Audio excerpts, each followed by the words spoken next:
Bismillahirrahmanirrahim. Assalamualaikum warahmatullahi wabarakatuh. Selamat siang, salam sejahtera untuk Bapak Ibu sekalian beserta IHT. Kepada yang terhormat Bapak Dr. Andes Kodim MSI selaku Kepala SMP Negeri 1 Wonoayu. Kepada yang terhormat para panitia IHT SMP Negeri 1 Wonoayu dan senior-senior serta rekan sejawat peserta IHT yang hebat-hebat di hari kelima hari ini yang sangat saya hormati. Pertama-tama marilah kita panjatkan puja dan puji syukur kehadirat Allah SWT karena atas rahmat dan hidayahnya kita hari ini bisa diberikan kesempatan oleh Allah dalam kesehatan untuk hadir dalam kegiatan IHT hari kelima. Salawat serta salam kita berikan kepada junjungan kita Nabi besar Muhammad SAW karena atas jasa-jasanya lah kita bisa mengenal dinul Islam yang sesungguhnya keluar dari zaman jahiliyah yaitu zaman kebodohan. Adapun untuk materi di hari kelima ini nanti rangkaian acara adalah satu pembukaan, yang kedua adalah penyajian materi, yang ketiga sesi tanya jawab, yang keempat mungkin nanti akan ada sambutan mungkin dari Bapak Ibu, dari Bapak Kepala SMP Negeri 1 Wonoayu apabila hadir maupun perwakilan dari Dinas Kabupaten maupun PMK3 serta pengawas. Dan yang terakhir adalah doa. Untuk mempersingkat waktu, marilah kita berdoa dengan keyakinan agama masing-masing. Ala hadina wa syafati Rasulullah SAW. Al-Fatihah.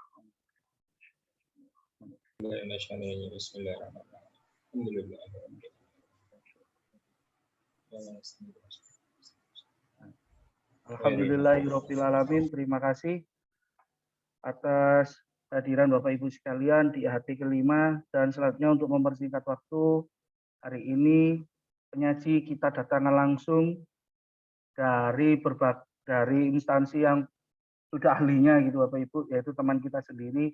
Beliau dari pagi sudah menyiapkan presentasinya di lab 3 itu dari jam 8 pagi, perlu Bapak Ibu ketahui betapa luar biasanya beliau dalam mempersiapkan materi untuk kita. Dan mari kita sambut penyaji kita hari ini adalah Bapak M. Faizan. Kepada yang terhormat, waktu dan tempat kami persilahkan. Assalamualaikum Bapak Ibu. Waalaikumsalam. Warahmatullahi wabarakatuh. Waalaikumsalam. Matur sangat kehadiran Bapak Ibu semua. Pada hari ini saya akan menyampaikan hanya satu materi. Sebenarnya materi itu materi jadul lama, tapi ya tetap dibaru-barukan karena ada beberapa perubahan kebijakan. Baik, saya unggah beberapa ini Bu ya, PPT saya. Assalamualaikum warahmatullahi wabarakatuh.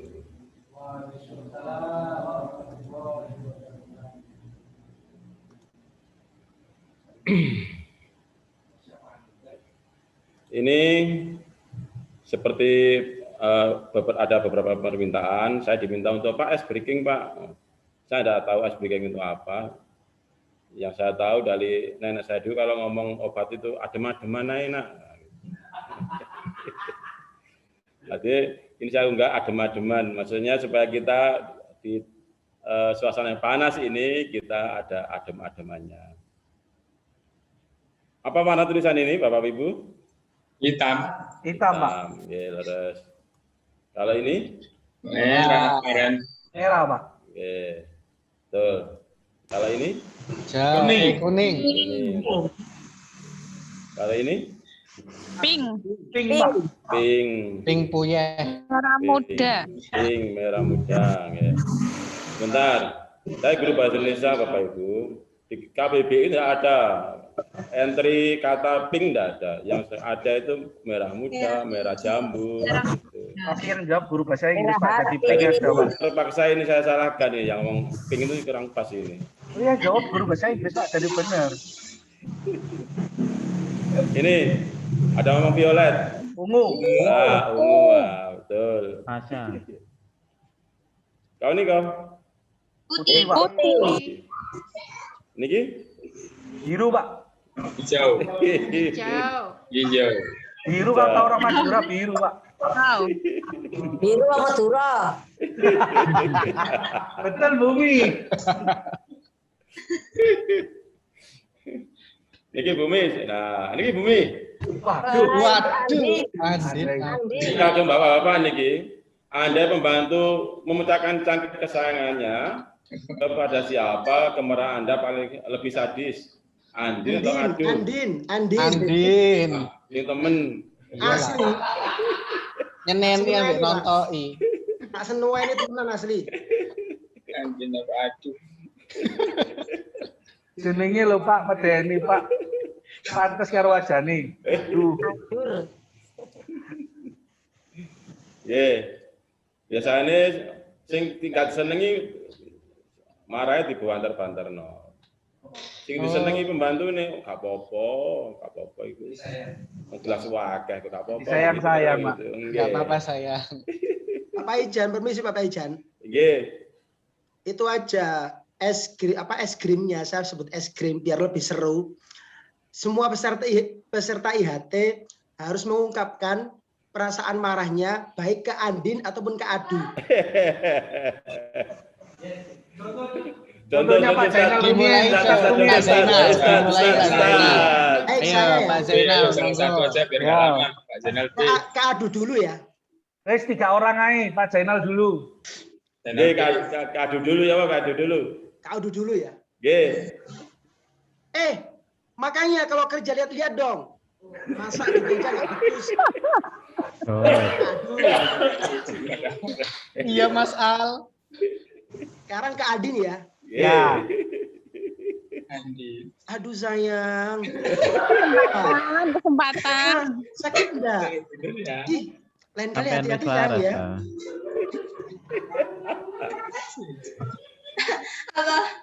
Terima kasih yang lain Pak Ijan. Pak Zainal satunya, Pak Zainal ayo. Usul Pak, usul. Ayo mari Pak Zainal, aku cari. Kalau Pak Zainal itu, Ganti kalau Andi Pak Zainal itu kan pasti memang ekspresif Pak, bisa. Saya pengen Pak Adam Pak. Oh, Bisa nggak iya. Pak Adam misalnya? Gimana Pak Adam kalau jadi ekspresif gitu Pak? Ayo Pak Adam. Pasti bisa kan, beliau kan seni itu. Oh, Sini itu. seni pahat. Seni. Ayo Pak Adam. Karyanya kan bisa. Wah menghilang. Halo? Pak Adam ini menghilang. Lanjut nggih. Lanjut. Ini ada hots kah? Soal ini. Aku tidak mengatakan bahwa aku menciptakan Pancasila. Apa yang kukerjakan hanyalah menggali jauh ke dalam bumi kami, tradisi-tradisi kami sendiri, dan aku menemukan 5 butir mutiara yang indah. Ini quote dari Ensin Soekarno. Bagaimana menurut Anda? Nah, soal ini hot tidak kira-kira?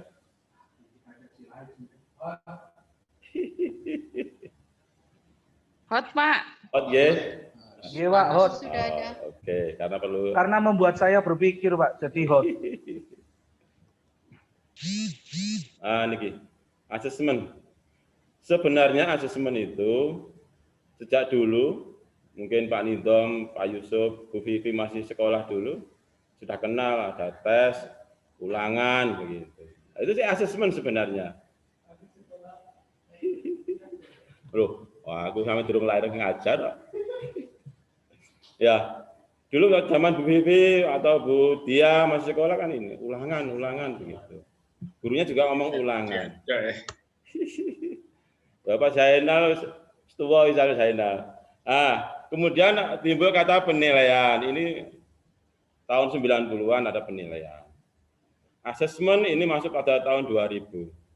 Saya masih ingat pada saat PKGSJ itu di Batu, tutornya ngomong asesmen, saya tidak ngerti, apa sih asesmen gitu. Sekarang karena sering akhirnya tahu, oh Pak Doai, asesmen penilaian begitu. Itu tentang asesmen. Jadi materi ini sebenarnya materi lama, bukan materi baru. Tapi tetap ada pembaruan karena setiap kurikulum mesti kebijakannya agak berbeda. Berikutnya, ini sekedar ingat ya. Kalau kita ngomong asesmen mesti ada tujuan. ada diagnostik, ada formatif, sumatif. Instrumennya mesti bervariasi. Ada tulis, ada pilihan ganda dan sebagainya. Ada yang tidak tertulis, misalkan bermain drama dan sebagainya. Lebih menekankan pada asesmen formatif untuk kurikulum sekarang ini, ya. Penekanannya lebih pada formatif. Terus ada mediasi antar mapel. Misalkan ini Pak Yusuf atau Pak Agung, sowan ngarek kayak 100 KB 100 begitu. Padahal di materi pelajaran lain nilainya kurang. Nah, ini harus dimediasi karena nanti dikhawatirkan jomplang nilainya. Jadi biar sama, mesti ada protes dari guru lain. Iya, toh teman itu. Itu kira-kira itu tentang asesmen ini. Lanjut tidak ini? Lanjut. Oke. Lanjut nggih? Lanjut. 5 prinsip asesmen sudah tahu, nggak usah ini. Yang penting yang perlu kita tegaskan adalah asesmen itu harus adil. Adil ini jelas rubriknya. Rubriknya harus jelas. Tadi seperti Pak Zainal tadi, kalau Kak Andin marahnya dengan sayang-sayang, kalau dengan aduh tadi dengan teriak-teriak, nah itu namanya kalau untuk asesmen tidak adil. Ya, harus valid atau sahih. Sahih katanya Pak Zainal. Kuat. Kuat pada apa? Kuat pada tujuan dan materi yang diberikan. Yang lain-lainnya sudah kita paham benar ya. Pembelajaran sudah jelas. Keterkaitan jelas. Asesmen itu bagian dari pembelajaran. Setiap pembelajaran dirancang dan dilaksanakan berdasarkan nilai atau hasil asesmen sebelumnya. Itu untuk tes diagnostik. Berikutnya, nah ini kemarin kita yang mendengar argumentasi dua pihak antara Pak Zainal Kuadrat dengan LL, Bu Lina dan Bu Lulu, asesmen diagnostik. Nah ini, ternyata di asesmen diagnostik itu ada dua macam. Yang kognitif, jelas itu ranahnya guru bidang studi. Saya tidak usah dibilangi, tidak usah diomongin tentang asesmen diagnostik. Untuk kognitif, setiap mengajar materi baru, naik kelas begitu, atau mungkin awal semester, atau setelah ulangan, saya selalu membuat pretest. Itu pretest sudah mencerminkan sebuah tes diagnostik untuk kognitif. Sedangkan non-kognitifnya, itu kalau di SD mungkin guru kelas, itu bisa jadi satu. Gurunya yang guru kelasnya membuat tes diagnostik kognitifnya guru itu juga, yang non-kognitif ya guru itu juga. Yang memanfaatkan ya guru itu sendiri, karena memang guru kelas. Kalau di SMP saya kira, untuk kognitif itu bagian dari guru bidang studi, mata pelajaran. Sedangkan non-kognitif itu, maaf ini bagiannya Bu Lulu, Pak Rudi, Bu Lina, Bu Caci, dan yang lain. Kalau kemarin Bu Lulu ngomong, Bu Lulu dan Bu Lina kemarin bertahan begitu, ya tidak apa-apa. Tapi memang tetap ada masukan dari untuk SMP ini BK. Mungkin hanya sekedar apa ya, semacam simpulan anak ini siap tidak mendapatkan pembelajaran, atau anak ini mungkin apa bahagia tidak di kehidupan di rumahnya. Itu guru bidang studi meskipun tidak harus tahu detail, minimal adalah simpulan, oh anak ini sudah siap untuk belajar, oh anak ini pandai. Atau simpulan-simpulan berupa gambar tidak masalah menurut saya. Misalkan di daftar nama ada nidom begitu. Kalau ada dia misalkan di dalam keluarganya baik, buatkan di nama nidom tadi emoji tertawa atau tertawa terbahak, berarti dia hidupnya bahagia. Kalau nidom tadi pandai, berikan bintang 5 atau bintang 7. Begitu, kira-kira. Nanti kita omongkan lagi ini ya. Nah, ini konsep asesmen formatif dan sumatif. Formatif untuk evaluasi proses, nah inilah ya Bapak Ibu, nanti penilaian untuk bidang studi maksud saya mata pelajaran, penekanannya tidak pada sumatif, lebih pada asesmen formatifnya, penilaian formatifnya. Jadi nanti kita sering-sering memberikan nilai, mengambil nilai formatif pada saat proses pembelajaran. Mengapa begitu? Ya karena pada proses inilah kita akan memberikan nilai akhir pada siswa di semester itu. Asesmen formatif memantau pembelajaran murid dan memberikan umpan balik yang berkala dan berkelanjutan. Umpan baliknya kepada guru itu bisa pada sekolah, bisa pada murid. Kalau untuk murid, ya mungkin untuk refleksi, sama untuk kita juga untuk refleksi, bagaimana pembelajaran selanjutnya, metode apa yang kita gunakan. Bagi murid, ya mungkin dia akan belajar lagi kalau materi yang dia serap kurang bagus. Dia bisa minta remedi kepada gurunya. Lanjut. Nah ini gambarannya.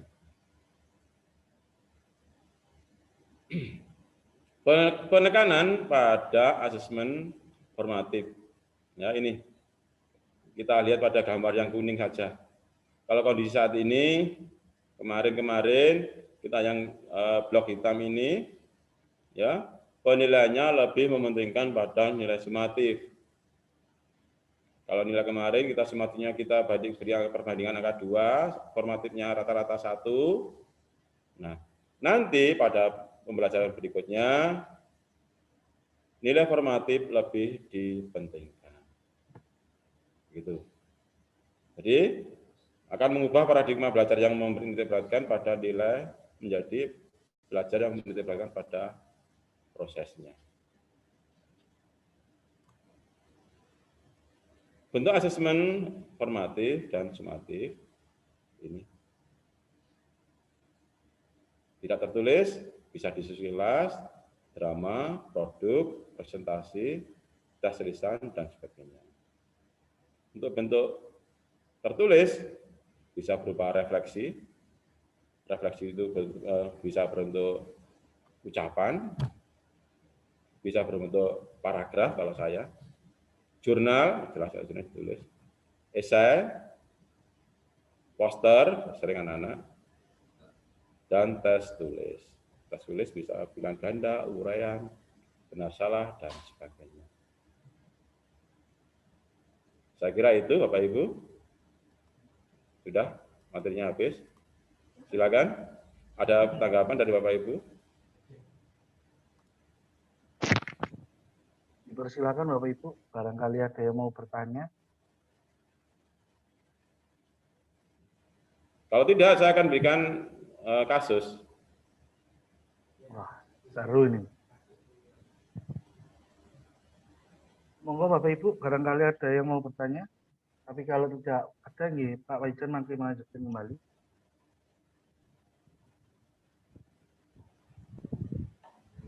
Begini Bapak Ibu, saya sudah mulai pembelajaran di kelas 7. Saya juga sudah mulai membuat diagnostik untuk materi pelajaran bahasa Indonesia. Kelas 7 kemarin itu kalau tidak salah HGI, di H, di G itu tidak seberapa. Di I, saya kelasnya Pak Jaral BTG ini, saya itu meminta siswa untuk membuat paragraf tentang suatu objek, karena akan mengajar teks deskripsi. Saya tampilkan sebuah gambar, ada 8 gambar. Siswa kemudian memilih salah satu, yang dia sukai tentunya. Dan mereka saya minta untuk menuliskan sepengetahuan mereka apapun, bisa paragraf, bisa kata-kata, dan sebagainya. Kemudian diakhiri dengan kesan, karena ini tes deskripsi. Harapan saya mereka tuh nulis sendiri. Ternyata, begitu saya perintahkan itu, tidak sampai setengah jam, langsung kirim balik, tugas sudah selesai, begitu. Saya lihat ternyata copy paste di Google. Ada yang dikerjakan tulisannya bagus begitu, rapi betul. Kosakata yang digunakan kosakata orang dewasa. Kita kan mesti ngerti. Oh ini tulisannya orang dewasa, tulisannya anak, kita ngerti. Itu saya di kelasnya Pak Zainal begitu. Saya mau komentar, ya tidak enak. Begitu. Di kelas yang lain apa tidak begitu? Ada beberapa, jangan khawatir Pak Zainal. Di kelas lain juga begitu.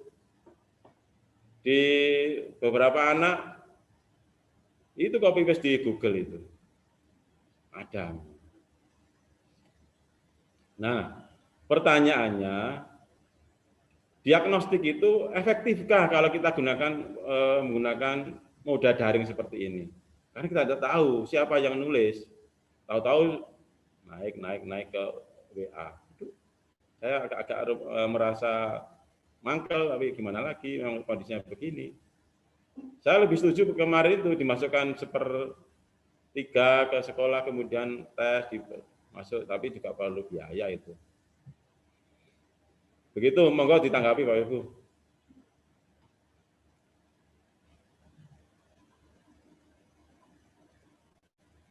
Monggo Bapak Ibu. Pak Zainal. Saya dulu Pak. Oke, Pak Zainal BTG, oke, yang kena ini, ayo. Bukan bermaksud apa-apa Pak Paisan nggih. Tolong Iya. kalau salah, kalau ucapan saya salah diluruskan. Oke. Karena jenengan sudah saya anggap sebagai orang tua saya. Oh, saya teman, atau orang tua, teman. Orang tua. Teman. Pijeti saiki pijeti. Saya itu merasa muda, jadi orang tua, saya muda. Kita rumakno. Iki jenenge menghormati yang tua ngono iki jenenge. Jaluk sangu tanya ngoni. Nah, begini. Nah, jadi yang dilakukan oleh sebagian siswa kita, terutama kebetulan tadi disebut labelnya di 7I kan seperti itu ya. Apa ya? Agak susah ngomongnya. Saya mau menyusun kata supaya bagaimana sama-sama enak didengar begitu loh. Wis los. Boleh nggak apa-apa ya? Tolong nanti disaring ya kalau ada yang kasar tolong disaring. Ustaz kasar, Ustaz kasar itu. Durung panen disaring. Saya tidak membela siapa-siapa karena kita semua adalah keluarga, siswa kita adalah anak kita semua adalah pendidik begini. Pun bisa jadi ketika saya berada di pihak panjenengan Pak Paijan, pasti akan mengalami hal yang sama.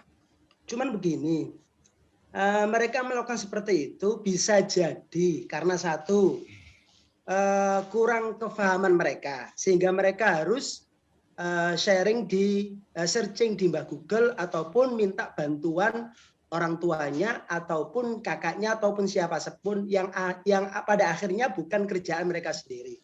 Itu yang kurang difahami oleh anak-anak. Bisa jadi itu adalah kesalahan dari kita, bukan kesalahan ya, kekurangan dari kita sedikit.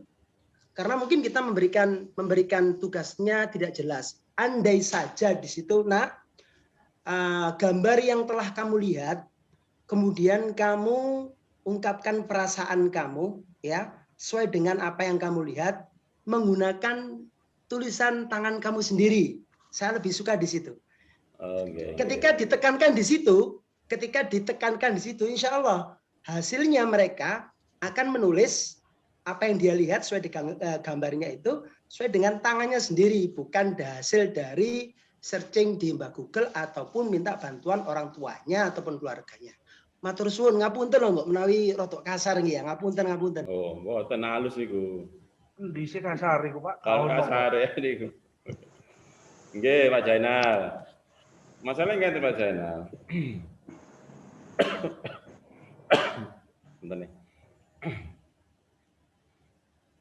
Anak itu sudah saya berikan gambar. Betul kata Pak Jana tadi, dengan bahasamu sendiri. Nah, bisa. Tetapi dari kurikulum penggerak ini, kita diminta untuk memfasilitasi yang multimodal. Jadi pakai apapun dia tidak apa-apa. Makanya saya bebaskan. Saya bebaskan pokoknya selama mereka itu menggunakan teknologi itu dengan dirinya sendiri, tidak dikerjakan oleh orang lain, saya kira ya tidak masalah. Dia mau memasukkan ke IG-nya, sudah saya dulu ya, pada saat awal sudah tidak apa-apa, nanti tag ke saya begitu. Tapi ya tadi loh yang saya hidankan. Untuk buah durian itu saya lihat di Google persis itu, seperti copy paste sudah. Loh kok ini ada kayak gitu kan. Ya itu untuk kita bersama Pak, bukan menyalahkan satu sama lain. Kita perlu pemecahan bersama. Ini saya berikan kasus seperti itu, supaya nanti kalau kita membuat diagnosis baru ke anak-anak yang belum membuat, itu adalah kita kembali ke jadul lagi, tulis dengan tulisanmu sendiri, begitu mungkin begitu. Tidak apa-apa dibimbing oleh orang tuanya, tidak masalah. Yang jadi masalah kan copy paste tadi, begitu cepatnya mereka selesai ke pengiriman pekerjaan itu, dan akhirnya tidak efektif. Diagnosis saya nggak pas akhirnya, anak itu sampai kemampuannya sampai di mana saya nggak ngerti, gitu loh. Jadi benar Pak Jana tadi diminta dengan bahasa sendiri, dengan moda jadul, jadi tulis di buku, diunggah ke WA saja begitu. Kalau memang yang teknologi tadi ternyata ada ketidaksinkronan dengan maunya kita. Begitu kira-kira dari saya. Ada yang lain mungkin? Pak, Saya Pak. boleh. Pak, saya Pak. Bumi, monggo Bumi, mantornya Bu Lulu. Pak, Monggo Bu. masalah diagnostik pada musim pandemi ini kadang-kadang kita memang terkecoh dengan kemampuan anak. Saya juga mengalami. Saya biasanya kalau memberi pekerjaan anak-anak gini, dikerjakan di buku tulis dan ditulisi di bawahnya tanggal dan namanya. Jadi anak-anak tidak bisa copy paste. Yang kedua, itu memang saya pernah terkecoh dengan kemampuan anak itu kelas 7E. Waktu itu Pak Nidam itu mengeser ada lomba Pak Nidam ya. Nah, anak itu mau saya ikutkan lomba. Karena apa? Dari nilai kalau saya ulangan ya, nilai pakai Google Form itu nilainya baik 90 sampai 100. Kalau misalnya ada pekerjaan enggak pernah salah. Tulisannya juga baik, juga ternyata anak itu ABK Pak. Ya saya itu ya malu loh. Nilainya baik-baik Pak ABK maksudnya nulis saja enggak bisa Pak. Memang ya seperti itu memang yang kita alami sekarang itu ya. Mau saya ajukan ke lomba itu saya dijawab, Ibu saya memang tidak mampu Pak gini-gini. Walah ternyata katanya Bu Nani itu anak ABK Bu, itu kan lomba tuh. Itu padahal nilainya juga bagus-bagus. Saya itu enggak pernah ulangan itu pakai tulis tangan, pakai Google Form, jadi tahu, ini dikerjakan tepat waktu, dikerjakan sesuai tanggal dan jamnya itu tepat dan cepat sekali mengerjakannya. Itu saja Pak ya. Memang sulit kita dalam masa pandemi itu menduga-duga ini yang pandai atau yang betul-betul mampu atau yang nggak mampu sama sekali. Begitu saja Pak. Assalamualaikum. Waalaikumsalam warahmatullahi wabarakatuh. Dulu. Oke, terima kasih Pak atas waktunya. Di kondisi yang seperti ini, seperti case-nya jenengan tadi, kasusnya panjenengan tadi yang disampaikan, tentu jawabannya tidak efektif, ngaten nggih, di kondisi daring seperti ini. Tapi dalam situasi yang sekarang ini, apapun bisa terjadi. Kondisi yang tidak kita inginkan itulah yang terjadi. Kondisi yang tidak kita harapkan itu yang terjadi. Begitu juga sebaliknya, kondisi yang kita harapkan ternyata tidak terjadi, kan begitu. Karena kondisi yang seperti ini ya tentu tidak bisa kita laksanakan sesuai dengan keinginan kita. Sama seperti yang mungkin kasusnya berbeda tipis dengan yang Pak Paijan, yang Bu Umi alami. Saya yang tahun kemarin, ini kondisi real anak-anak kita. Tahun kemarin saya memegang kelas 7C. Ketika saya beberapa anak tidak mengerjakan PAT kemarin yang terakhir itu kan PAT yang kenaikan kelas itu. Yang 4 kenaikan kelas. Itu terus saya home visit Pak ke rumah anak-anak. Sampai apa yang terjadi? Sudahlah Nak, yang penting kamu mengerjakan, ayo kerjakan. Bu, minta tolong kerjasamanya, dikerjakan. Kakaknya ada kakaknya, ayo Mbak kerjakan, bantu adiknya. Yang penting ini terselesaikan, karena kalau tidak saya yang diurak-urak sama Bapak Ibu guru mapel kan begitu. Ini yang terjadi kondisi real seperti ini. Ini kan memang perlu dipertimbangkan. Tetapi tantangan kita sebagai sekolah penggerak di mana kita harus menanamkan 6 karakter profil Pancasila. Pertama, beriman dan bertakwa terhadap Tuhan Yang Maha Esa. Bertakwa itu kan nomor 1, Pak. Kejujuran itu penting nomor 1. Makanya bagaimana kita menggiring anak-anak kita menjadi pelajar yang berkarakter profil Pancasila itu, menjadi pelajar Pancasila, sehingga anak-anak itu benar. Anak-anak itu mengerjakan dengan ketakwaannya, ya mengerjakan dengan usahanya sendiri, dengan menjadikan anak-anak kita yang sampai di ujungnya itu menjadi anak-anak yang kreatif. Begitu Pak dari saya. Lagi Bu. Pak Paijan bisa masuk. Nggih Bu Dian. Terima kasih atas waktunya Bapak. Ini sambil dijelaskan, saya nggak hidupkan kamera. Bapak, saya sangat tertarik dengan diskusi barusan tentang anak berkebutuhan khusus. Seperti yang diutarakan oleh Bu Umi, mohon maaf saya sendiri tidak tahu data real anak-anak berkebutuhan khusus kita itu apakah memang dia secara pengetahuan atau kognitif intelijensianya itu memang rendah gitu kan, karena anak berkebutuhan khusus itu bisa jadi memang anak itu memiliki kepandaian sebenarnya. Contoh itu siswa saya di kelas 9C tapi sudah lulus ya, ini tahun ajaran 2020-2021. Namanya Andika, dia berkebutuhan khusus Bapak, tapi pembelajaran dia bisa sangat mengikuti, bahkan nilai-nilainya di atas anak-anak yang disebut itu tidak berkebutuhan khusus. Karena Andika itu kebutuhan khususnya itu adalah dia tunadaksa, dia tidak bisa berjalan, kemudian sulit untuk bergerak, tapi secara pengetahuan dia sangat mampu.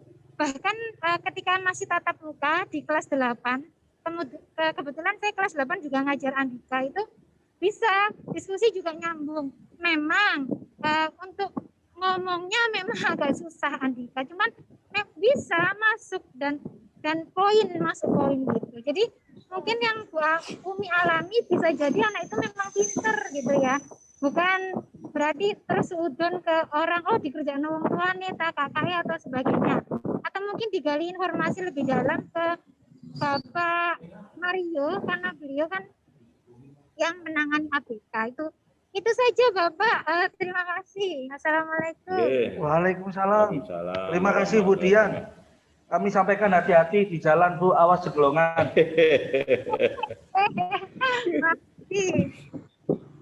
Nggih Bu Dian, masalah sebenarnya kan tidak masalah kalau tunanya pada fisik. Kalau tunanya pada psikisnya, mungkin yang dialami Bu Umi bisa juga. Ya, Bululu lebih jelas yang Bululu seperti ini. Kalau tentu beda kasus nggih Pak. Kalau anak-anak yang berkebutuhan khusus dengan anak-anak yang tidak berkebutuhan khusus atau anak-anak yang normal begitu. Tetap itu tadi yang saya sampaikan di awal itu tadi, mungkin ini kan tantangan kita kalau memang banyak anak-anak yang bukan anak-anak berkebutuhan khusus tapi kenyataannya memang masih memerlukan bantuan. Monggo kalau memang ada dari putra di anak-anak di kelas panjenengan bisa koordinasi, bisa dikonsultasikan dengan kami sebagai BK-nya gitu. Ngaten Pak. Nggih Bu. Terima kasih. Nggih. Saya Pak Paijan. Monggo. Bu Fat. Nggih Bu Fat, monggo Bu Fat. Saya ini Pak, untuk tes diagnostik tadi, memang sepertinya pada saat ini itu memang tidak efektif. Atau bisa juga nanti kalau sudah tatap muka, itu tes itu kan bentuknya bermacam-macam. Kita tidak hanya bisa menggunakan metode yang jenengan pakai. Okay. Kemudian untuk anak-anak yang sering copy paste itu, saya selama ini kan juga ada itu untuk kelas 7 itu tes deskriptif itu kan ada ya di materi bahasa Inggris itu. Itu biasanya anak-anak memang saya suruh nulis seperti apa kata Pak Zainal BTG tadi. Meskipun jawabannya itu sama mengambil dari sumber-sumber yang lain, tapi minimal kalau anak itu disuruh menulis, itu ada upaya Pak kalau menurut saya Pak. Dan anak itu saya percaya punya kelebihan di bidang masing-masing. Itu saya menghargai betul. Ya memang kurikulum kita itu harus seperti ini.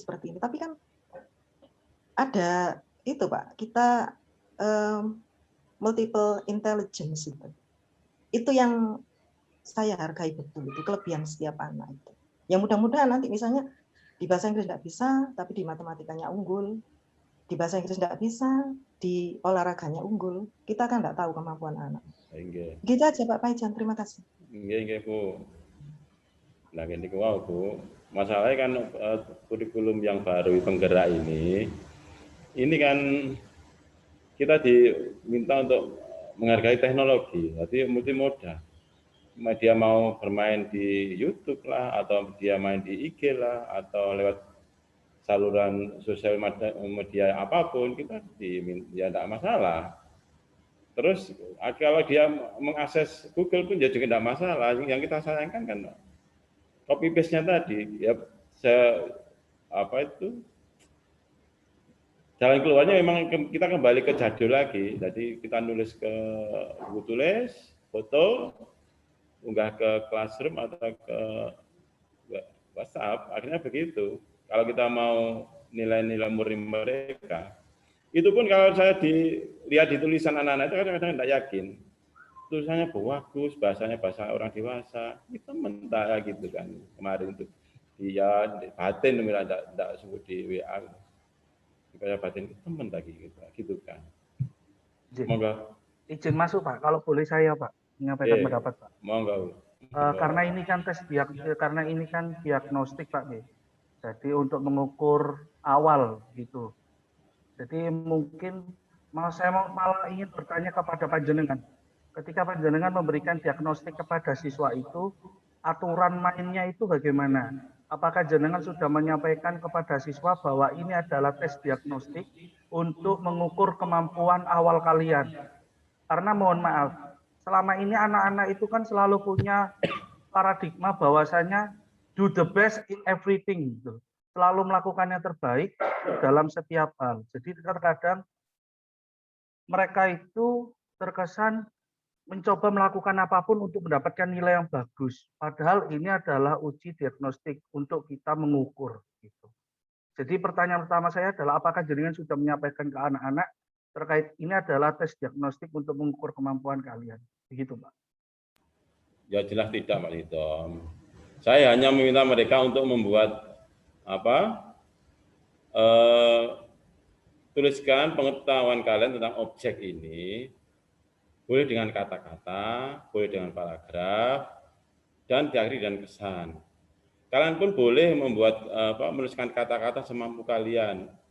Menurut saya bebaskan seperti itu biasa. Saya tahu kemampuan dia seperti ini. Nah, ini wow Pak berarti. Karena membebaskan itu kan bukan berarti kita tidak menyampaikan tujuannya. Seharusnya tujuan tersampaikan, tapi anak-anak memang dibebaskan untuk mencari sumber apapun, tapi kan anak-anak diminta untuk mengolah. Karena kalau jenengan menjelaskan aturan mainnya seharusnya, insya Allah anak-anak tidak akan melakukan kecurangan. Karena kembali lagi ke tadi, terkadang kan anak-anak itu selalu berpikir kalau dikasih tugas apapun sama guru ya harus nilai terbagus begitu. Entah itu bagaimanapun caranya. Bahkan seringkali mereka itu kakek neneknya dilibatkan, yaitu kakek Mbah Google dan nenek Mbah YouTube. Jadi itu dilibatkan dua-duanya. Akhirnya untuk mendapatkan pencapaian nilai yang baik untuk memuaskan gurunya. Begitu, Pak. Jadi kalau menurut saya sih sebenarnya tes diagnostik itu bisa dilaksanakan di pandemi, asal kita benar-benar membuat rule of game, aturan mainnya itu dengan jelas, sehingga anak-anak itu juga tahu bahwasannya ini adalah tes diagnostik untuk pengenalan saja. Karena setahu saya, tes psikologi sekalipun itu masih disampaikan bahwa ini adalah tes psikologi. Tujuan hasilnya adalah untuk mengetahui ini, begitu. Sehingga anak akan melakukan sejujur mungkin. Tapi kalau tes psikologi itu dikerjakan tanpa ada perintah, silakan dikerjakan. Pasti saya yakin anak-anak langsung berpikir mencari bagaimana yang terbaiknya. Begitu. Nah, Pak Idom. Saya kira mungkin ada selanjutnya dari saya juga bisa. Matur suwun, Pak Idom. Monggo ada tanggapan mungkin.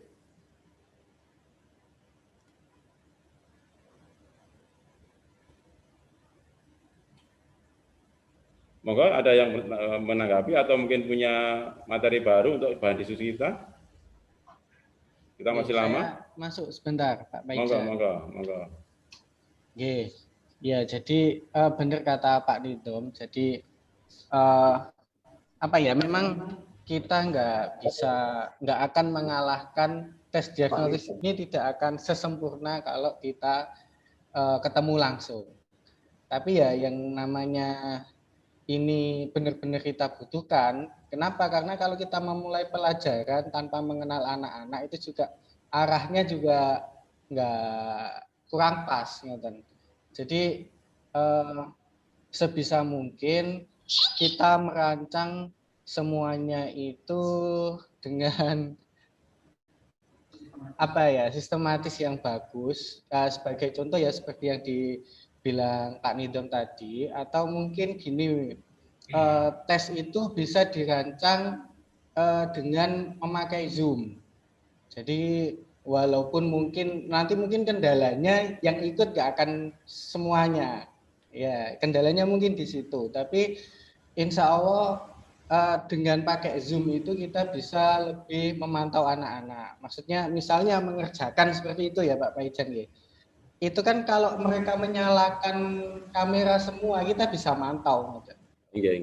Kita bisa mantau. Jadi itu mungkin salah satu usulan walaupun memang tidak akan sesempurna kalau kita ketemu langsung.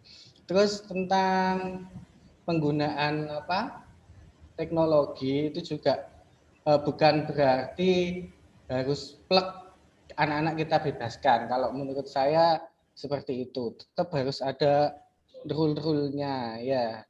Karena sekarang kita juga lagi rame hak cipta Pak Paijan. Hak cipta ini banyak ya orang-orang sekarang itu mempermasalahkan kayak gitu, lagu hak cipta nggak boleh dikopi, tulisan bahkan tulisan itu juga sekarang itu kan mahal. Jadi kita tidak boleh membiasakan memang anak-anak untuk semudah itu mengambil hasil pemikiran orang, termasuk yang dari Google.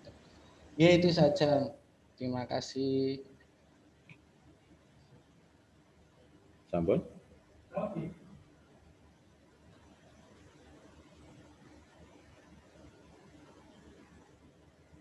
Bapak Ibu ada punya bahan lagi yang lain untuk diskusi kita? Atau mungkin yang memiliki pertanyaan Bapak Ibu di luar topik tadi, monggo. Kasus yang disampaikan Pak Paijan mungkin di luar kasus tersebut ada yang mau ditanyakan terkait asesmen? Mungkin melanjutkan diskusi yang kapan hari itu Pak ya. Kan sepertinya masih ada yang ganjel mungkin yang tentang asesmen diagnostik itu. Oh nggih. Ya cocok Bu Lulu niku. Kita dapat bantuan dari Bu Lulu yang non kognitif atau golek dhewe-dhewe. Nggih. Begini Pak, kalau kognitif ya tentu kemarin kan sudah disampaikan sama sudah disampaikan sama Pak Kodim.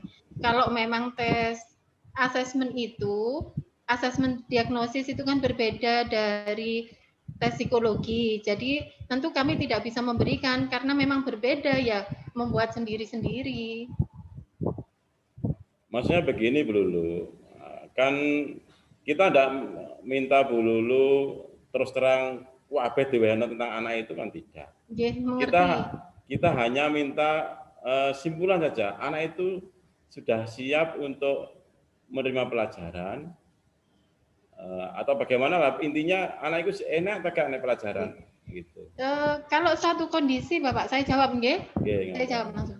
Kalau satu kondisi tentang anak, kami bisa memberikan rujukan atau referensi berdasarkan dari hasil tes kemarin itu, berdasarkan dari hasil tes psikologi, kami bisa memberikan satu kondisi, gambaran kondisi anak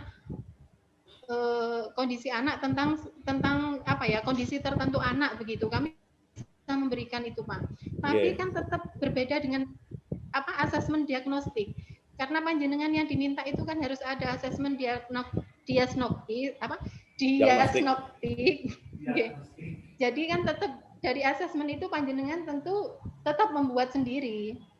Kalau satu kondisi tertentu anak, kami bisa memberikan gambaran. Panjenengan mau rujukan gambaran anak yang bagaimana, kondisi yang bagaimana, insya Allah kami bisa memberikan. Ngaten mawon Bu Lulu. Kita beranda-anda ini. Jadi sebelum kita mengajar dari tim BK itu sudah punya gambaran, misalnya begini. Seperti kata saya tadi loh, ada anak misalkan namanya Ahmad Nidom misalkan. Di situ ada gambar emoji bahagia, dia pinter atau dia ABK. Maksudnya ABK itu rahasia dulu kan, tak mungkin dong. Seperti Azril kan tanpa diberitahukan oleh bapak ibunya. Misalkan ini dulu. Nah, jadi setiap guru punya, oh ini gambarannya anak ini sudah siap untuk secara psikisnya sudah siap untuk menerima pelajaran. Gitu. Kalau kognitif jelas itu ranahnya bidang studi kan gitu. Kalau yang non kognitif, saya kira gak endos Pak Nidom pun gak iso saya kira. Saya kira itu dulu. Sebentar, saya boleh masuk Pak Paijan? Monggo. Gini, sebenarnya sepertinya kita harus menggarisbawahi lagi tentang psikotes hasil psikologi sama asesmen diagnostik ini. Ya itu. Saya nggak tahu ya kalau hasil tes psikologi kemarin itu seperti apa hasilnya. Cuma kalau yang saya pelajari dari asesmen diagnostik itu seperti yang dibilang Pak Paijan, ada kognitif dan non kognitif. Yang kognitif itu memang ranahnya nanti di guru bidang studi masing-masing. Tapi kalau yang non kognitif ini sepertinya kita memang harus berembuk di sekolah kita. Karena yang lebih tahu sebenarnya kan memang dari guru BK untuk merancang sistemnya, Bu. Bukan melaksanakan tesnya, untuk merancang. Karena biasanya yang sebenarnya yang ingin diketahui dari non kognitifnya itu seperti gaya belajar. Terus mereka ini sedang dalam keadaan bahagia atau enggak. Hal-hal yang sederhana gitu saja Bu Lulu. Jadi enggak terlalu itu. Nah, untuk pelaksanaannya, kalau yang kita cari itu ternyata sama, kenapa harus semua guru bidang studi yang melaksanakan? Seperti itu. Jadi kalau usul saya memang harus ada tim yang merancang tesnya, tapi yang melaksanakan nanti bisa wali kelas. Jadi cukup sekali saja ya untuk yang non kognitif. Seperti itu kalau menurut saya. Oke, seperti yang boleh langsung masuk nggih, Pak? Halo, boleh langsung masuk saya? Nggih, Bu, monggo, Bu. Ya, seperti yang tadi saya sampaikan itu nggih, Pak Yusuf, berarti kan sama dengan pemikiran saya begitu kan? Karena memang ini kan berbeda tes diagnostik dengan tes psikologi itu berbeda. Tetapi kalau memang panjenengan ingin mengetahui satu kondisi tertentu anak yang memang sebagai rujukan, sebagai referensi, kami bisa. Itu kan sebagai bentuk kerjasama kita seperti yang disampaikan Pak Yusuf tadi, untuk apa? Untuk mengetahui gaya belajar dan apa tadi kondisi anak itu, termasuk anak yang bahagia atau apa, itu kami bisa memberikan. Mungkin yang dimaksud Pak Paijan itu kesimpulannya tadi. Untuk kalau tes diagnostiknya tes diagnostik yang kognitifnya untuk mengetahui kemampuan kognitifnya anak, kan yang kapan hari saya juga sudah menyampaikan. Mungkin kalau memang dirancang khusus waktunya, dijadikan satu dari semua pelajaran, untuk apa?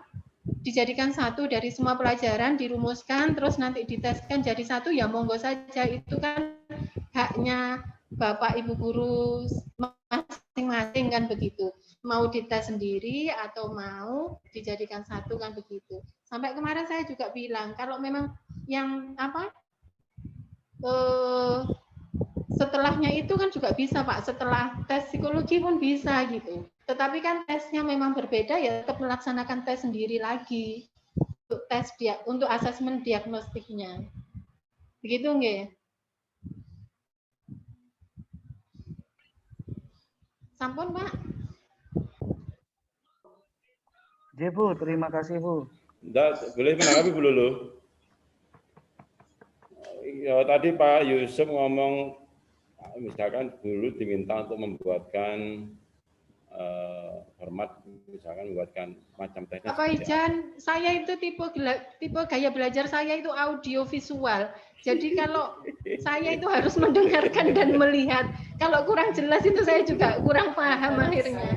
Pak, mohon nanti Bapak Ibu yang direct dengan saya jadi diperjelas. Maksudnya suaranya dikeraskan gitu. Terima kasih. Ya. Baik Bapak Ibu, ini kebetulan Pak Yusuf punya contoh untuk terkait yang dimaksud yang dipermasalahkan tadi. Monggo Pak Yusuf. Monggo. Dulu Pak Yusuf. Monggo.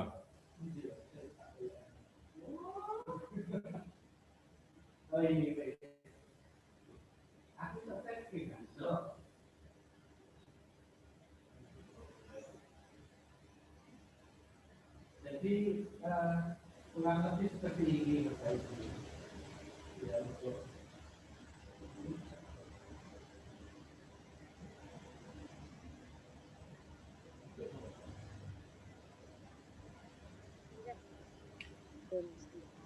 besarkan itu, besarkan. Kalau gede lah, istilah gede no.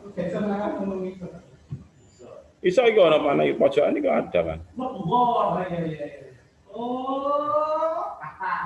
jadi ini ya, ada asesmen diagnostik ini intinya ada dua. Yang pertama yang asesmen diagnostik.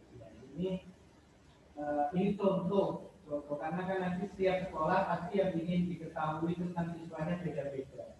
Nah itu yang harusnya memang sekolah sendiri yang merancang.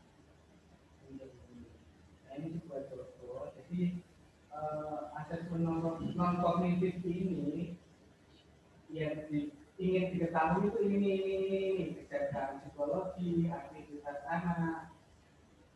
Sekali lagi kita pisahkan antara asesmen diagnostik ini dengan pretest yang kemarin, psikotes yang kemarin. Nah, kita anggap psikotes itu sudah selesai ya, tapi tetap kita harus melakukan asesmen non kognitif ini. Nah, karena aspek-aspek psikologi, sosial, pergaulan anak-anak ini kan alat tesnya, saya kira teman-teman ibu-ibu, bapak-bapak yang di desa yang lebih tahu. Makanya saya bilang kalau minta bantuan, mungkin nanti sekolah akan banyak melibatkan guru desa untuk membuat asesmen seperti ini.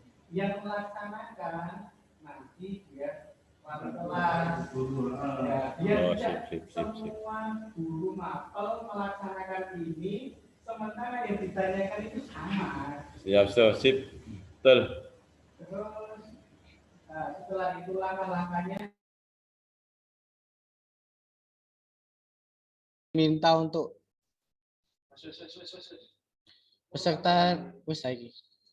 peserta didik diminta untuk menggambar. Ya, ada pertanyaan, peserta didik menggambar emoji. Nah, misalkan ada pertanyaan yang misalnya apakah kamu bahagia di rumah, ternyata yang lain ngomong menggambar emoji bahagia, ternyata ada satu anak yang gambarnya itu gambar emoji sedih atau seperti apa, atau bahkan marah. Nah, itu nanti bisa kita korek lebih jauh. Ini kan salah satu teknik ya untuk seperti itu. Nah, terus bawahnya ini baru rancangan untuk asesmen kognitif. Kalau asesmen kognitif ini jelas ini ranahnya guru mapel, karena kan harus sesuai dengan mapelnya. Misalnya saya IPS, misalnya kita akan berbicara tentang fase-fase masa praaksara, ya kita lakukan tes diagnostis di situ. Ternyata kalau anak-anak sudah bisa lanjut karena nilainya bagus di sini, ya jadi kita lanjut ke materi selanjutnya. Seperti itu.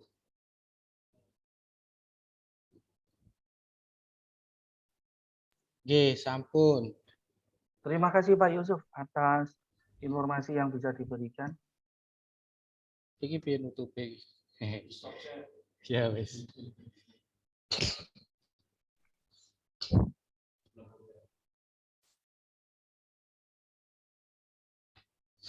Jadi kemungkinan kalau bisa disimpulkan mungkin seperti ini ya Pak Pejan. Berarti asesmen non kognitif itu bisa mungkin hanya dilakukan satu kali dalam 1 tahun dia menempuh pendidikan nanti di kelasnya, begitu nggih.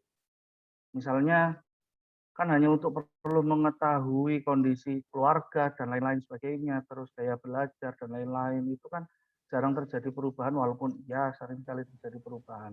Berbeda dengan yang kognitif. Kalau kognitif kan harus dilaksanakan setiap pergantian materi lah bahasanya, begitu nggih berarti Pak Pejan?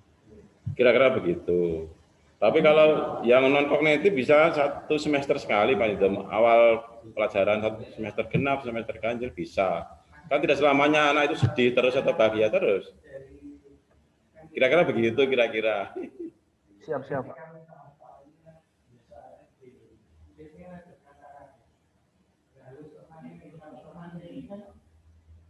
Halo.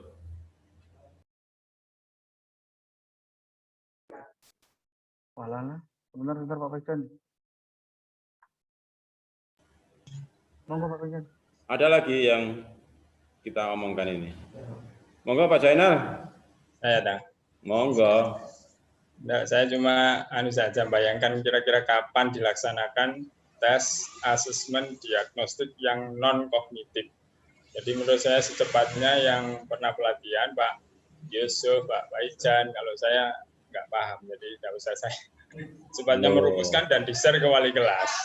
Langsung di-asesmenkan ke anak. Karena ini pelajaran kelas 7 sudah berjalan, saya sendiri juga belum buat asesmen yang non kognitif. Kalau kognitif sudah, insya Allah sudah. Saya itu loh Pak Zainal. Ya, saya kalau kognitifnya kebetulan yang bab pertama itu membaca, menghafal. Jadi saya tes bacaannya itu lewat lesan, berupa rekaman saya suruh ngirim. Itu akurat kalau itu karena membaca.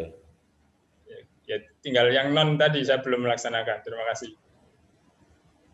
Ya masalahnya kan itu masih Pak Yusuf ada contohnya. Monggo nggih dulu. Ini Pak, mengenai tes asesmen diagnostik yang non kognitif juga, itu kan juga pengaruh pada diri anak. Ketika dalam satu pelajaran dengan pelajaran lain itu kan berbeda. Interesting anak dari satu pelajaran ke pelajaran lain berbeda. Tentu kebahagiaan itu juga akan munculnya berbeda. Mungkin kalau anak yang sukanya di pelajaran agama, dia akan bahagia di waktu pelajaran agama. Begitu juga kalau di pelajaran yang memang menurut dia susah, jadi dia juga bingung. Akhirnya apa? Aduh, kalau pelajaran ini susah, jadi aku nggak interest. Akhirnya ya perasaan sedih juga bisa muncul begitu. Jadi kan kondisi-kondisi seperti ini kan kondisi tertentu pada anak, jadi tidak bisa digebiak-uyangan loh. Gitu nggih. Mungkin juga semua Bapak Ibu guru memang kenapa dari awal harus ada tes diagnostik, ada asesmen diagnostik. Dan asesmen diagnostik ada yang non kognitif, ada yang kognitif. Mungkin ya tujuannya begitu. Jadi memang tahu dari setiap individu itu pada satu pelajaran tertentu, pada kondisi tertentu, panjenengan semua bisa mengetahui gitu.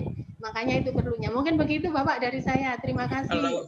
Kalau gaya belajarnya mungkin bisa seragam. Bisa. Gaya belajar itu dari tes psikologi kemarin sudah ada Bapak. Jadi kami bisa memberikan referensi. Cari gaya belajarnya nggak usah, minta dari BP.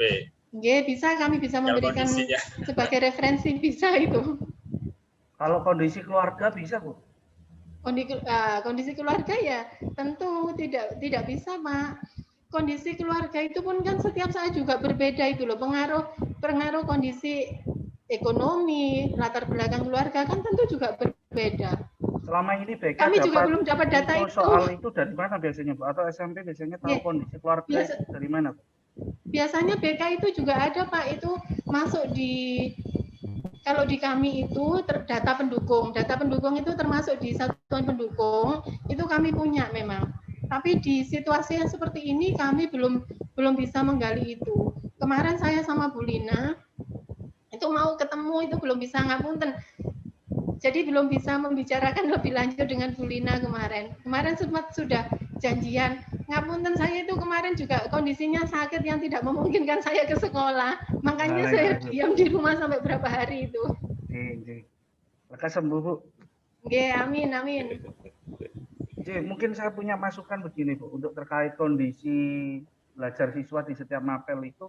Anito mah gak dikeraskan juga nggak suaranya. Ngapunten sekejap. Cek.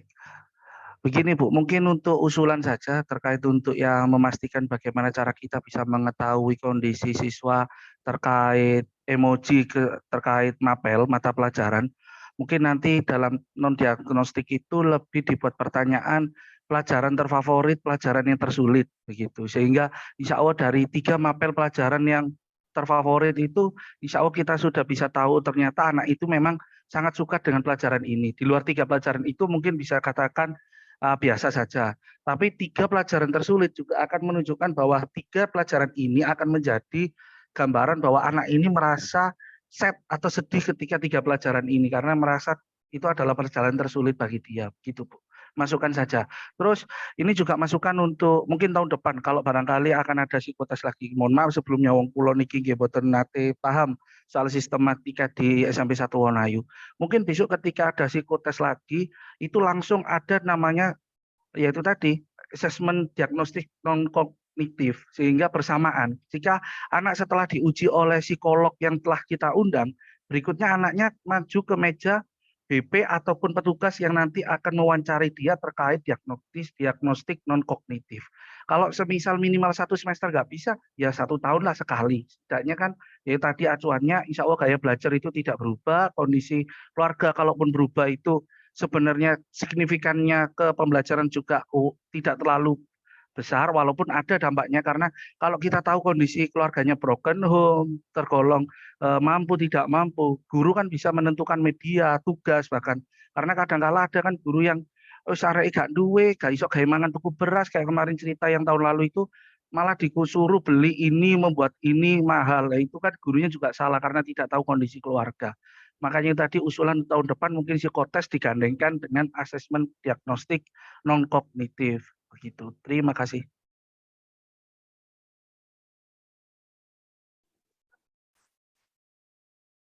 Monggo Bapak Ibu barangkali ada yang bertanya lagi. Mungkin nanti untuk sementara ini usul untuk diagnostik non kognitif nanti panitia IHT ataupun teman-teman nanti yang terlibat di dalam IHT ini kita buat sistem bersama-sama. Karena mau nggak mau memang betul kata Pak Yusuf pertemuan langsung memang bisa lebih jelas lebih bagus daripada kondisi daring. Namun ya kita dalam bukan kebutuhan tapi keharusan melaksanakan itu. Maka mau nggak mau mungkin besok akan dibuat media daring. Karena kebetulan ini kan ada kabar gembira dari Pak Hanafi kemarin bahwasanya insya Allah Dapur Siswa itu sudah terhubung dengan Google Meet. Sehingga nanti di sana itu kan sudah free, tidak terkenakan kuota maupun biaya.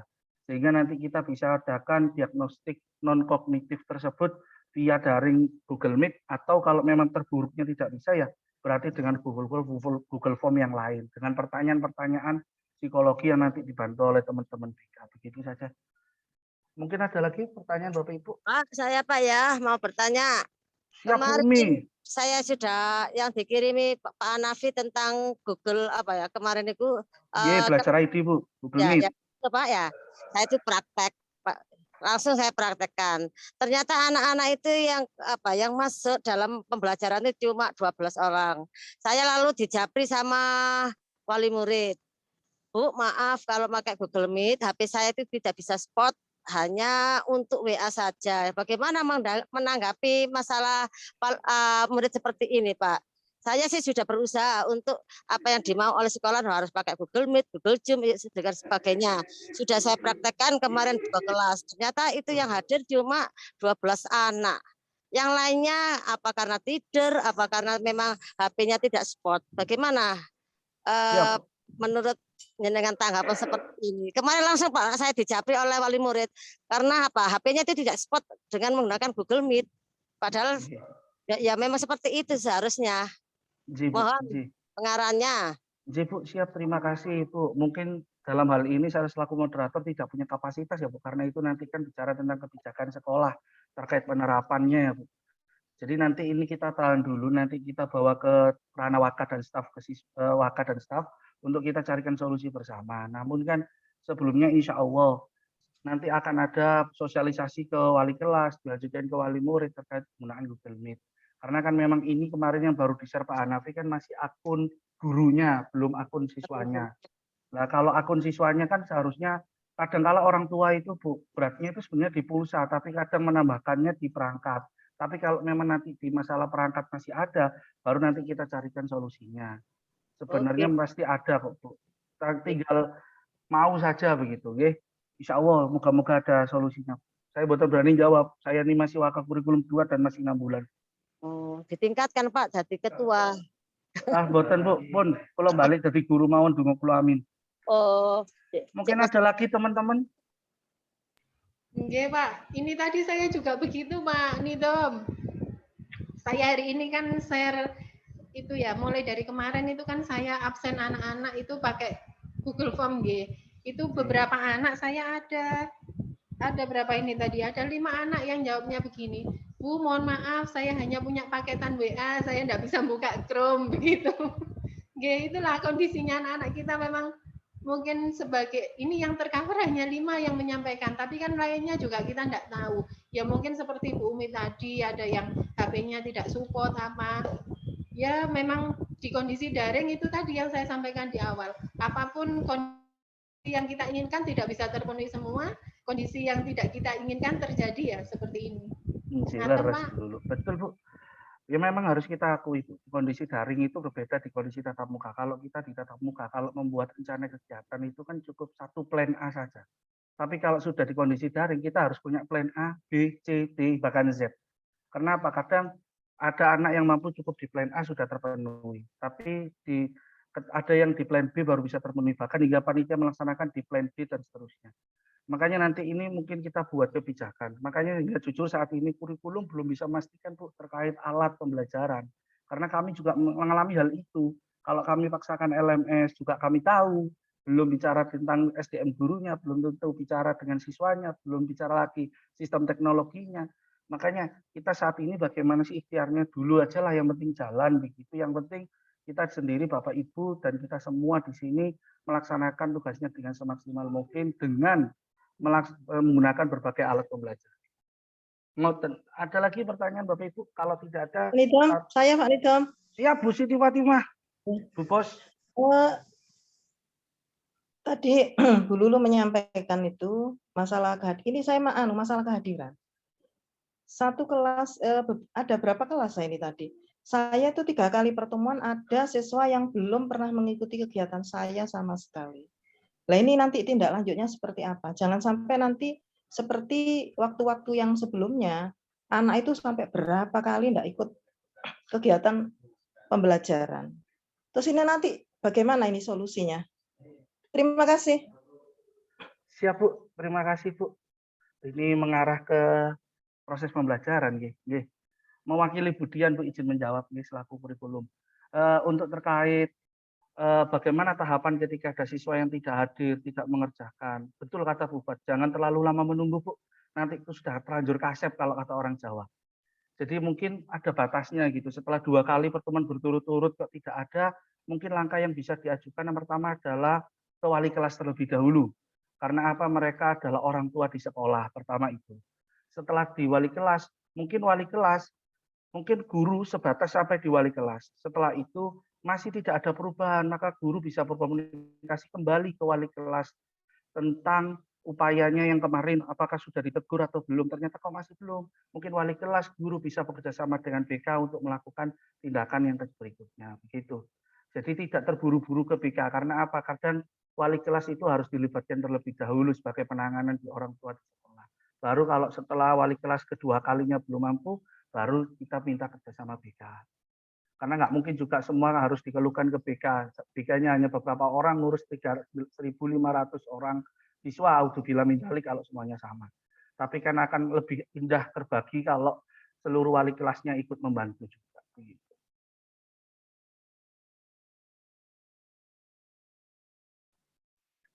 Mungkin sampun. Oke, nggih. Saya rasa sampun. Enten lagi Pak Paijan yang mau disampaikan sebagai kesimpulan, Pak Jen? Oh, simpulan. Simpulannya untuk asesmen nilai nanti pada akhir semester kita lebih cenderung memperhitungkan asesmen formatif daripada sumatifnya. Apakah masih masuk nilai sumatif? Ya masih ada, tapi proporsinya mungkin lebih dikurangi lah daripada seperti kemarin itu. Saya kira itu saja tentang asesmen. Terima kasih. Ada masukan, saya kira. Assalamualaikum warahmatullahi wabarakatuh. Baik, terima kasih Pak Paijan. Super sekali penjelasan dari Pak Paijan tentang asesmen ini ya, terutama di diagnostik ini. Sangat membuka pemikiran kita semua sebagai Bapak Ibu guru bahwa kita tidak boleh menyamakan siswa kita baik satu dengan yang lain, maupun tidak pernah ada namanya siswa di Indonesia itu yang disebut bodoh, itu tidak ada. Melalui asesmen diagnostik ini kita pasti tahu bahwasanya siswa itu selalu memiliki kelebihan masing-masing. Dan kegiatan berikutnya adalah informasi yang akan disampaikan oleh Ketua IHT kali ini, yaitu Pak Yusuf Sobaki mewakili Pak Kodim. Jadi monggo kepada yang terhormat Bapak Yusuf Sobaki dipersampaikan. Ya, terima kasih Pak Nizam. Ya, Bapak Ibu, tidak banyak-banyak ya.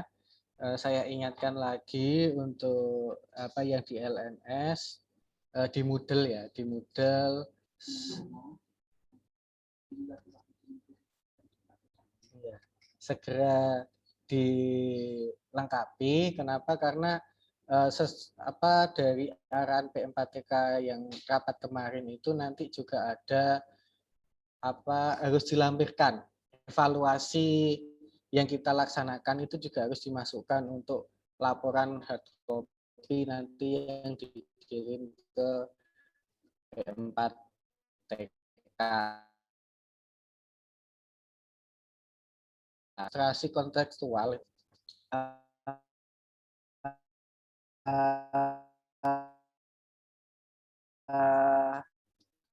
hasil proyek di setiap ya, sebagai contoh mungkin untuk besok itu kan Bapak Ibu sudah ada tugas tersebut.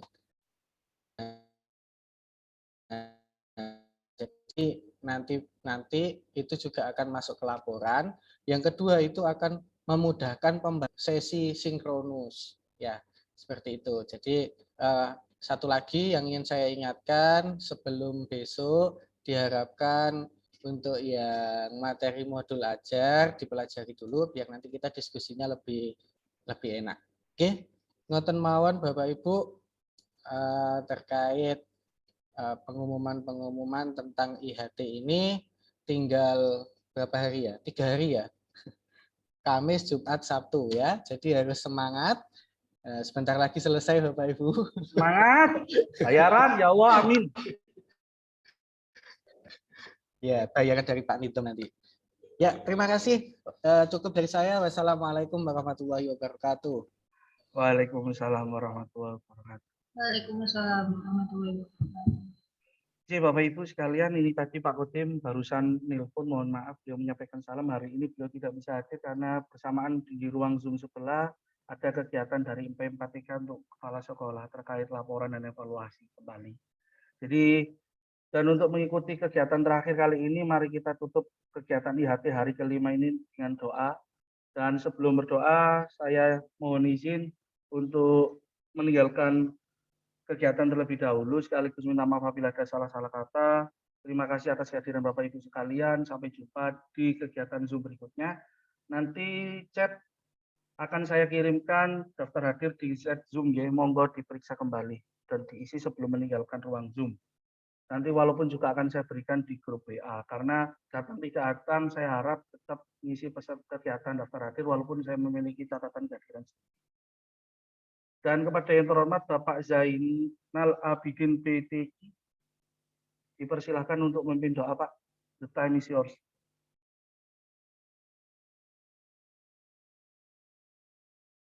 Dan sekaligus berdoa, mungkin bisa menyalakan kamera ya, biar langsung saya foto, biar tidak ada sesi foto lagi. Sambil berdoa nih. Terima kasih. Pak Nidom, mohon maaf Pak Nidom. Dalam Pak. Bukannya saya tidak mau, tapi kalau bisa doa dari yang lebih sepuh biar lebih mustajabah begitu. Ngapunten. Oh, nggih. Langsung sebut jeneng ae sapa sing paling sepuh ayo tak takoni. Bu Vivi. Yai Asari. Sepuh Pak Faijan. Yai Asari. Nggih. Pak Sari pripun mboten napa-napa, Pak? Monggo Pak Sari nggih. Nyuwun pangapunten. Monggo Pak Sari, monggo. Nggih. Sekali lagi mohon maaf Bapak Ibu, dimohon menyalakan kameranya nggih. Selagi berdoa biar saya foto. Terima kasih. Al-Fatihah. A'udzu billahi minasyaitonir rajim. Bismillahirrahmanirrahim. Alhamdulillahirabbil alamin arrahmanir rahim maliki yaumiddin. Iyyaka na'budu wa iyyaka nasta'in. Ihdinas siratal mustaqim. Siratal ladzina an'amta 'alaihim ghairil maghdubi 'alaihim waladdallin. Amin. Bismillahirrahmanirrahim. Allahumma shalli wa sallim ala sayyidina Muhammad. Alhamdulillahirabbil alamin. Rabbana zidna ilman nafi'ah wa amalan mutaqabbalan wa rizqan wasi'an halalan thayyiban. Rabbana atina fid dunya hasanah wa fil akhirati hasanah wa qina adzabannar. Wa sallallahu ala sayyidina Muhammadin wa ala alihi wasallam. Walhamdulillahirabbil alamin. Alhamdulillah. Terima kasih Bapak Ibu. Silakan untuk mengisi daftar hadir yang ada di chat. Saya kirim ulang. Dan bagi yang sudah mengisi boleh meninggalkan Zoom.